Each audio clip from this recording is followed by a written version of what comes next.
international news on India at 9 now. New Delhi has stuck to its traditional position on the Palestinian conflict and condemned Israel's airstrikes on Gaza, describing it as a disproportionate use of force. Well, Tel Aviv is getting ready for an all-out war against Hamas, the militant group which controls Gaza. CNN's Paula Hancock has the details from the Israeli-Gaza border.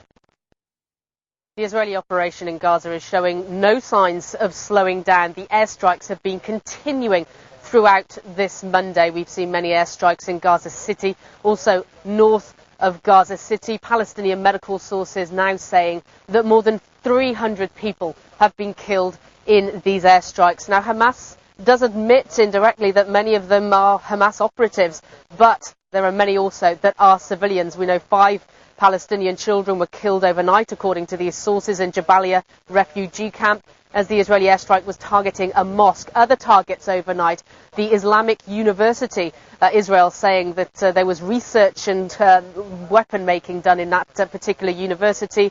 And also, this fire is not one way. We are still seeing rockets being fired from these Palestinian militant groups in Gaza into the neighbouring Israeli towns. 2 Israelis have been killed since Saturday from these rocket attacks.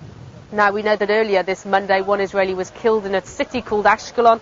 That's about 15 kilometres north of Gaza. So certainly at this point, the Israelis are not dampening the ability of the Palestinian militant groups to launch these rocket attacks. This is the reason Israel says it is carrying out these airstrikes in the first place. Now, still no signs of a ground operation. The Israeli Defence Forces say the Israeli forces are not inside Gaza. We've certainly been seeing a lot of tank movement and patrolling along the border heading further north. Certainly further north is where many of these militants are launching their rockets.